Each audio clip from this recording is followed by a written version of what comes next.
আরেকটা হাদিস আসছে যে তাজাওয়াজাল ওয়াদুদাল ওয়ালুদা ফাইন্নী মুকাসসিরুন বিকুমুল উমামা, এটা ইবনে মাজার হাদিস। বিবাহ করার ক্ষেত্রে যদি এরকম মেয়ে বিবাহ করা যায় যে অধিক সন্তান গর্ভে ধারণ করার ক্ষমতা রাখে, এটা ভালো। এটা বুঝবেন কিভাবে? তার বংশগত পিছনের লাইফ দেখবেন। তার বংশীয়ভাবে যদি সন্তান বেশি জন্মায় তাহলে ওই বংশে বিবাহ করার জন্য রাসূল সাল্লাল্লাহু আলাইহি সাল্লাম বলেছেন। বিবাহ একটা ইবাদত, এই বিবাহ সম্পাদন করতে হবে রাসূল সাল্লাল্লাহু আলাইহি সাল্লামের পদ্ধতিতে, আল্লাহর নবীর পদ্ধতির বাইরে যাওয়া যাবে না।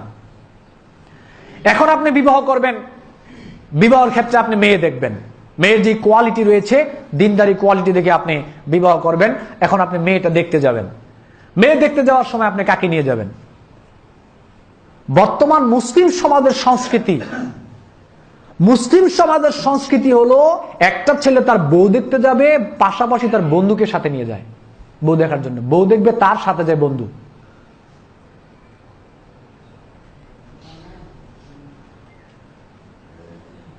বউ তো আপনার বন্ধু দেখবে কেন?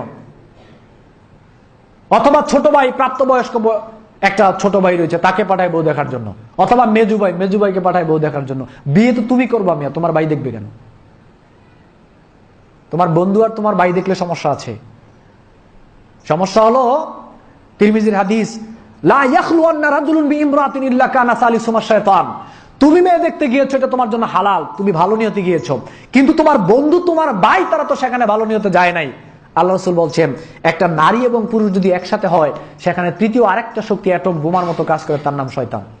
তোমার ভাই, তোমার মেজু ভাই বলো, সেজু ভাই বলো, ছোট ভাই বলো, বন্ধু বলো, আর তুমি যে মেয়েকে দেখতে গিয়েছো, শয়তান তাদের দুইজনের মধ্যে কাজ করবে, কারণ তুমি তো ভালো নিয়তে গিয়েছো, তারা তো এই নিয়তে যায় নাই। আল মারআতু আওরাতুন ফাইজা খারাজাত ইস্তাশাফাহা শাইতান, তিরমিজির হাদিস সহিহ। আল্লাহ রাসূল বলছেন, নারী হচ্ছে আবরণে ঢেকে থাকার বস্তু। এই নারী যখন আবরণ থেকে বের হয়ে যায়, শয়তান নারীকে একটা পুরুষের চোখে সৌন্দর্য করে তুলে ধরে। এজন্যই তো আমি আপনাকে বারবার বলে আসছি যে একজন আমাকে বলল যে যখন বিয়ের উদ্দেশ্যে মেয়ে দেখি, কত মেয়ে দেখি, মেয়ে পছন্দ হয় না, কিন্তু রাস্তার মধ্যে যা দেখি তাই ভালো লাগে। আমি বললাম, সেম নবী এখানে তোমার এই কথার উত্তর দিয়েছে, যে নারী যখন আবরণ থেকে বের হয়ে যায়, তখন তুমি সুন্দর দেখো না, ওই নারীটা কালো হলো, শয়তান তোমার চোখে নারীকে সৌন্দর্য মণ্ডিত করে তুলে ধরে। ঘটনা এটাই। হতে পারে এরকম, তোমার ভাই সেজু ভাই বিয়ে করে নাই, মেজু ভাই বিয়ে করে নাই, তোমার বন্ধু বিয়ে করে নাই, তুমি যেই মেয়েকে দেখতে গিয়েছো, তোমার আগে তাদের পছন্দ হয়ে গিয়েছে। এখন ঘটনা তো উল্টে গেল।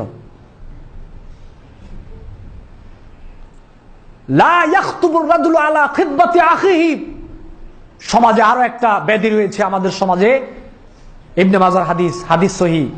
একটা ছেলে এবং একটা মেয়ের বিবাহের কথা চলছে, এই মুহূর্তে আরেকটা পক্ষ থেকে ছেলেকে বিবাহের প্রস্তাব দেওয়া হারাম, মেয়েকে বিবাহের প্রস্তাব দেওয়া হারাম, যতক্ষণ পর্যন্ত না তারা বিচ্ছিন্ন হয়ে যায়। একটা ছেলের পক্ষে আরেকটা মেয়ের পক্ষে বিবাহের কথা চলছে, আপনি হুট করে গিয়ে আরেক পরিবারের পক্ষ থেকে বিবাহের প্রস্তাব দিলেন, হারাম, নিষিদ্ধ। এটা করা যাবে না, ইবনে মাজার হাদিস। এটা করা যাবে না যতক্ষণ পর্যন্ত না তারা বলবে, জানা এই জায়গায় বিয়ে দিব না, বা এই জায়গায় বিয়ে করাবো না, অন্য জায়গায় ছেলে দেখো বা অন্য জায়গায় মেয়ে দেখে, এখন গিয়ে আপনি আমার বিবাহের প্রস্তাব দিতে পারবেন। এটাই সুন্নাহ, এটাই রাসূলের আদর্শ, এটাই রাসূলের পদ্ধতি। বিয়ে করবা মেয়ে তুমি তোমার সেজু ভাইকে পাঠাও বউ দেখার জন্য। সেজু ভাই এসে বললো, না মেয়ের চেহারা আমার ভালো লাগে না। ঠিক, সেজু ভাই তোমার ভালো লাগার কি আছে, ভালো লাগবে তোমার ভাইয়ের। মেজু ভাইকে পাঠায়, মেজু ভাই গিয়ে বলে যে না মেয়ের চেহারাটা ভালো লাগে না। ঠিক, মেজু ভাই তোমার ভালো লাগবে কেন, ভালো তো লাগবে তোমার ভাই।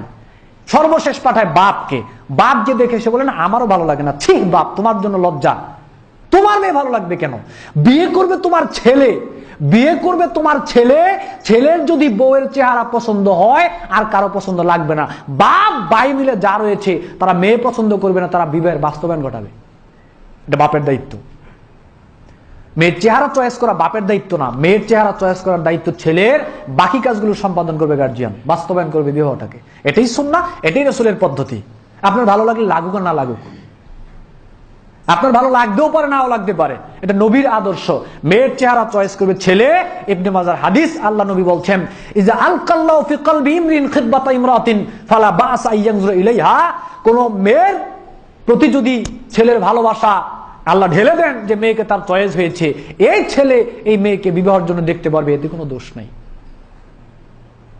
সেকে তাকে দেখতে পারবে বিবাহের জন্য, কোনো দোষ নাই। কিন্তু আপনি দেখবেন কেন? আপনি দেখতে পারবেন না। রাসূলের সুন্নাহ পদ্ধতি হচ্ছে ছেলে মেয়েকে দেখবে, মেয়ে ছেলেকে দেখবে, দুইজনের চয়েস হয়েছে, বাস বিবাহের ঘটনা ঘটে যাবে। মেয়ের গার্জিয়ান এবং ছেলের গার্জিয়ান বিবাহের বাস্তবায়ন ঘটাবে, এই হচ্ছে আপনাদের দায়িত্ব।